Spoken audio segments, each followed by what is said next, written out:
Module 2.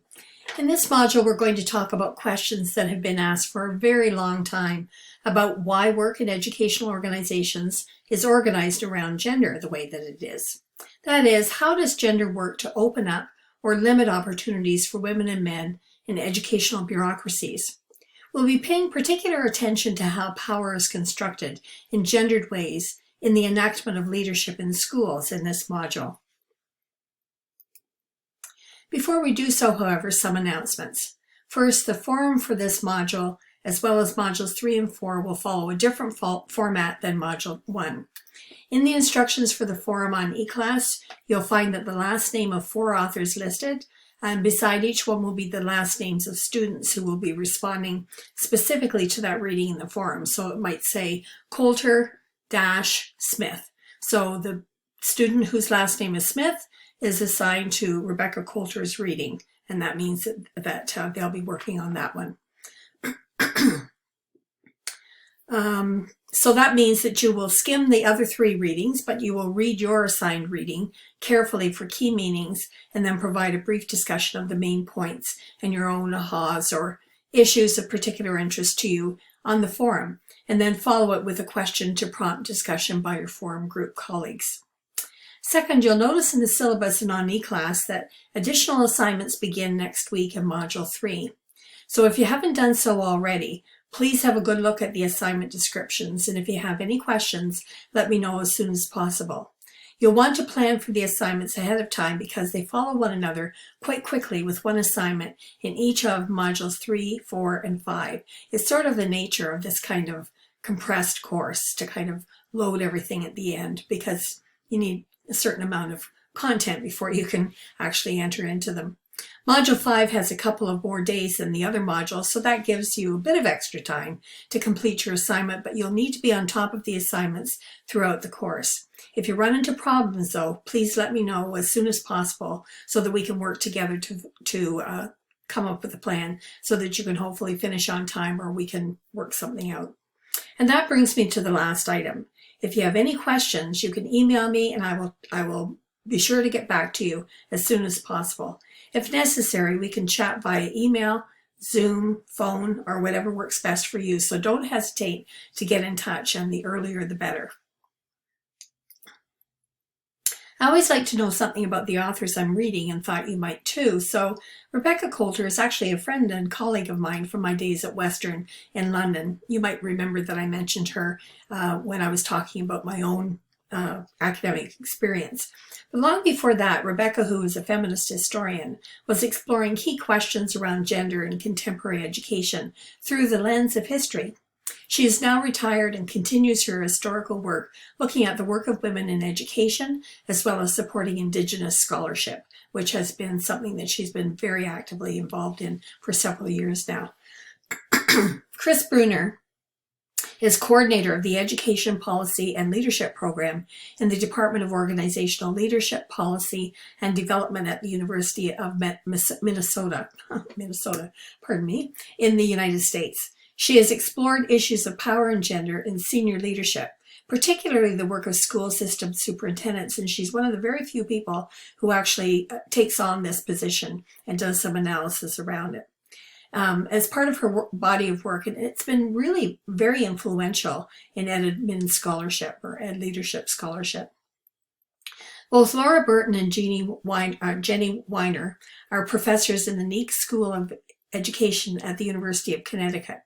Dr. Burton is a professor of sport management in the Department of Educational Leadership, and Dr. Weiner is a professor in the same department with research interests around educational leadership, school reform, especially in chronically underperforming and under-resourced schools, and both research with a focus on gender and racial bias.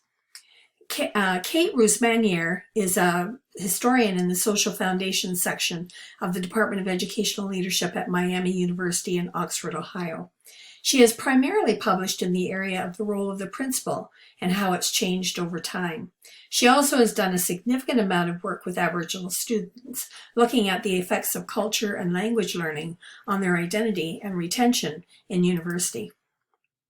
Coulter's historical examination of the work and life of Donalda Dickey, a remarkable progressive educator, scholar, textbook author, and curriculum developer for decades, reveals that and by the way she was in Alberta, reveals that she never held a formal position of leadership. While her scholarship was impeccable and her work was influential from her early career in the 1940s to her retirement in the late 1960s, she was never offered or held a formal position of leadership.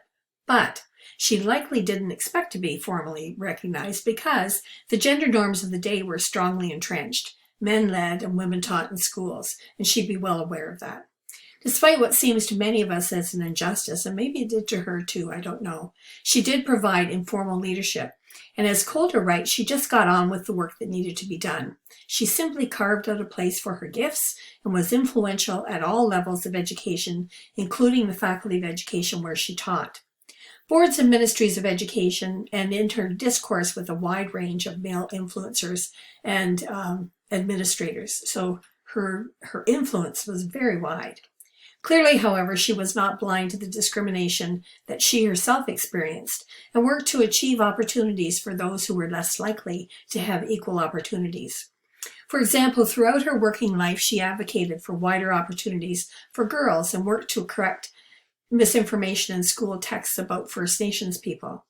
Her progressivist beliefs, informed by the highest level of education attained at various universities in Canada, the US, and the UK, were embedded in her work, and the products of that work influenced pedagogy and curriculum content for years after her retirement.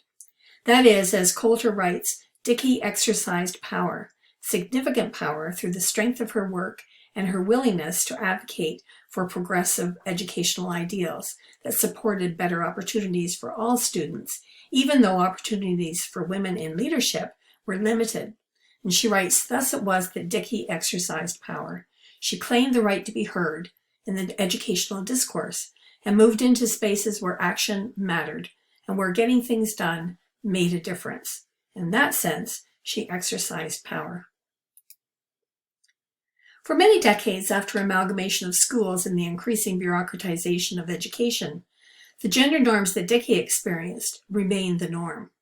The dean at the Faculty of Education at Western, at the time when I was there, and who had been at the University of Alberta for many years prior to coming to Western, told me a story about being out with some students for a practicum in Edmonton. And as they walked down the hall behind two little boys, one leaned over to the other and whispered, "Who are all these big people?" And the other little boy whispered back, "The girls are going to be teachers and the boys are going to be principals." Already they had picked up on the fact that power and formal positions of authority are organized along gender lines in schools, and particularly at that time, and that the expectation was that there would be a man in the principal's or a superintendent's office. While leadership opportunities for women have improved in many ways since this story, statistics have been fairly steady. They tend to be around a 70-30 split, with 70% of all teaching jobs being held by women and 30% by men, and about 70% of administrative jobs being held by men and 30% by women. These numbers go up or down in Canada around 80-20 in some locations these days, particularly when you compare rural to urban, for example, and they go up with the economy and up and down with the economy as well.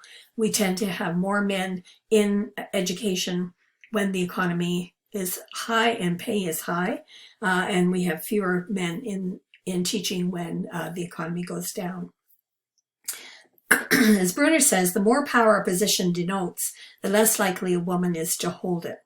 This holds true in that the percentage of participation are lowest for women holding superintendent's positions, a bit higher for secondary principalships, and even higher for women principals at the elementary level, for example. And we see significant changes in numbers when you read the Burton and Weiner article as well, because they talk about statistics that are actually even higher. I think they're around 85% of women of teachers are women, and very low percentages for administrative positions.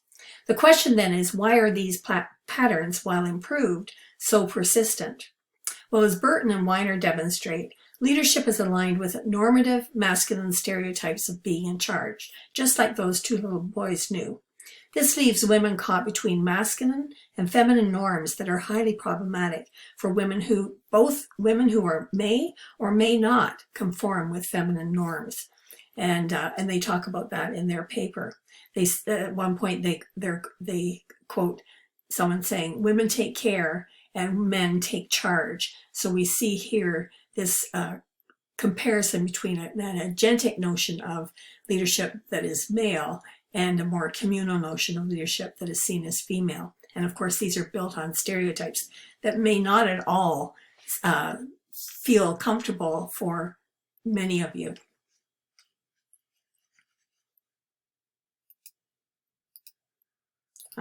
There.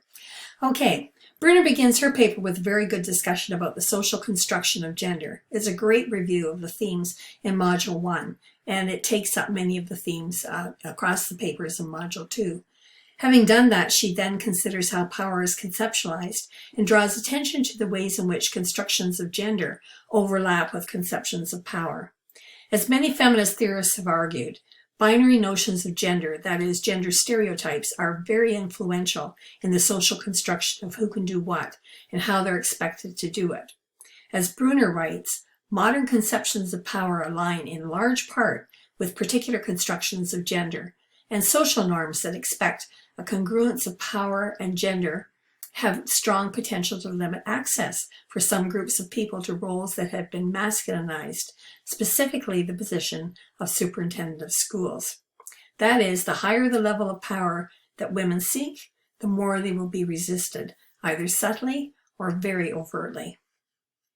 And we see that in the Burton and Weiner paper as well. Bruner then looks at how power has been conceptualized by theorists over time and notes that these theories of power fall into two major categories: power over and power with. Power over has been the most predominant way in which power has been understood and enacted, which fits with stereotypical notions of masculinity. So here we see it associated with the masculine, with the agentic. So it's attached to notions of power that have been theorized as coercive, remunerative, that is, I've got something that you want, and if you do what I want, I'll give it to you, I'll pay you, or whatever.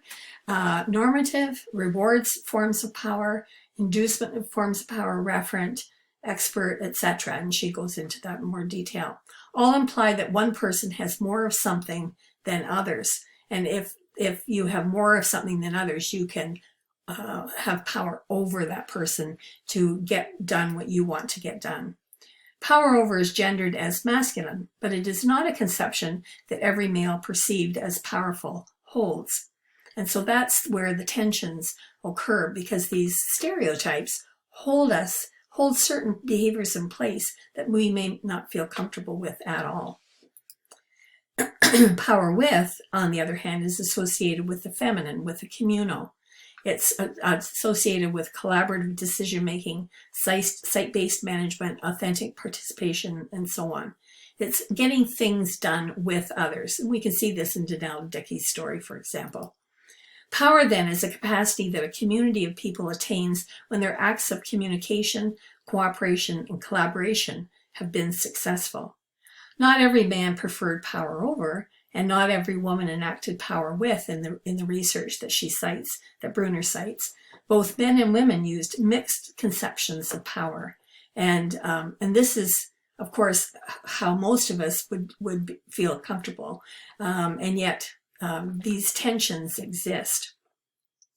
While power is often put forward as a preferred model of leadership in schools and school system, that is, power with, is often seen as a preferred model of leadership. For example, shared leadership, servant leadership, and so on. Gender orthodoxy is still a powerful indicator of who does what and how in educational organizations. But the actual picture is highly complex, as Bruner demonstrates.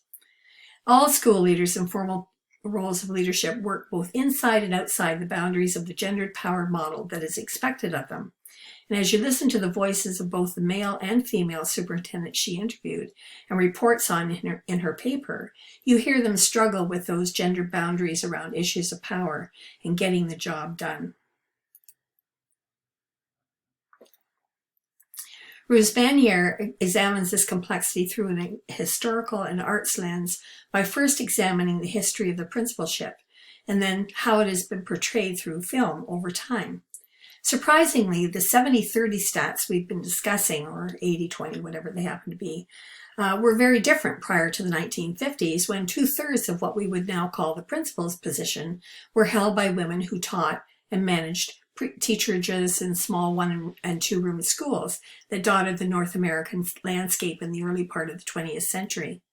However, with the consolidation of schools in the 1950s and into the 60s, school organizations became larger, more bureaucratic, and hierarchical, and the principal's role became one of management at the mid-management level of the organization. So with these changes, conceptions of power and control that were believed necessary in larger schools within even larger school systems began to move to a more orthodox gendered model of power. And when that happened, the numbers of women in principalships plummeted. All of these new principals occupied positions in larger schools were built less on community relationships and were like the 1-room schools and the 1- and 2-room schoolhouses. And they were transformed then into organizations dependent on formal mechanisms of legitimacy. So we see more policies being implemented, expectations being written down, that sort of thing. So legitimacy needed to be established where relationship had once sufficed. To do that, credentialing was increased, but participants were chosen by mostly male principals. So we wanted to have expertise, and that was proven by taking courses. And you had to be recommended by a principal who most likely was going to be male. So courses were organized in a way that didn't provide for women's responsibilities in the home. So that made it difficult for women to take these courses, which remained mostly unchanged, by the way. And women were frankly unwelcome in this predominantly male environment for years and years. Jean Hewitt, one of the women that I interviewed for a big history project that I did with Rebecca Coulter and about 10 others, told me about, she was quite a powerful woman, came from England, and had a bit of a brouhaha with the system in London, Ontario, because what she found was when she was teaching in schools there, these returning veterans from the war were all about, big discipline. And so they were strapping kids. Not only were they strapping them in the office, but they were strapping them over the PA systems. And this just really bothered her. So she fought this, and she basically won her battle, didn't make friends with principals, and they purposely denied her admission to, the club, the principalship course, for over 10 years. She had to wait for over 10 years because they happened in the summer, and she had to wait 10 summers until finally somebody recommended her. And from that point on, she went on to become, senior administrator and with the board, and then went on to the ministry in Ontario. These stories I heard several times, not quite as dramatic as that, but certainly several times, from women who either couldn't take these courses because they had responsibilities at home and couldn't do anything about that at that time, or just weren't recommended by male principals. To further reinforce power and control that was seen as necessary in these burgeoning systems then, principals were chosen who projected a strong heterosexual masculine image, like veteran officers who had returned from World War II that Jean Hewitt talked about, or athletic coaches who projected an ideal masculine image. So there was this kind of physicality to this image as well. And we see, of course, this notion picked up then in Roosmanier's work when she looks at the pictures that emerges in the movies of the principal. It's highly complex picture that she provides for us, but it reinforces this image of the strong male leader, either the opposite of that, the absolute bumbler who's emasculated by the bureaucratic demands of his job, and the students run amok as a result. So, the non-conforming male, a weak male who can't control students or bureaucratic demands, or the strong, somewhat violent principal who demands order and is able to establish control of students through coercion, through violence sometimes, and assert authority within an unreasonable bureaucracy. She notes as well that another picture emerges often in the movies, mostly female, of the corrupt principal whose values destroy order in the school. So you begin to see how these, gendered pictures kind of get portrayed in the movies. Clearly, only one orthodoxy remains. The stereotypical masculine orthodoxy is preferred if the goal is power and control. What's interesting to me is that movies and TV, powerful social mechanisms that translate cultural values, mirror the gendered orthodoxies that the authors in this module discuss. In many ways, they are a mirror of the gender stereotypes that shape work in schools and who does that work. So what does all this mean for women who are now or wish to pursue leadership positions in schools? Well, it means that persistence and support is essential, and that it is not only possible but necessary for women to occupy leadership positions so that their professional gifts, like Denalda Dickey's, can enrich schools and the communities that they serve, just like men's gifts enrich those schools. We're seeing gender orthodoxies change to some degree in many public spheres. It's often 3 steps forward and then 1 or 2 steps back, but it's progress, and we can all celebrate that. So I hope this video will paint the broad strokes of these really interesting papers, and I'm looking forward to your discussions about them in your forums and what this means in your own practice as educators. So all the best.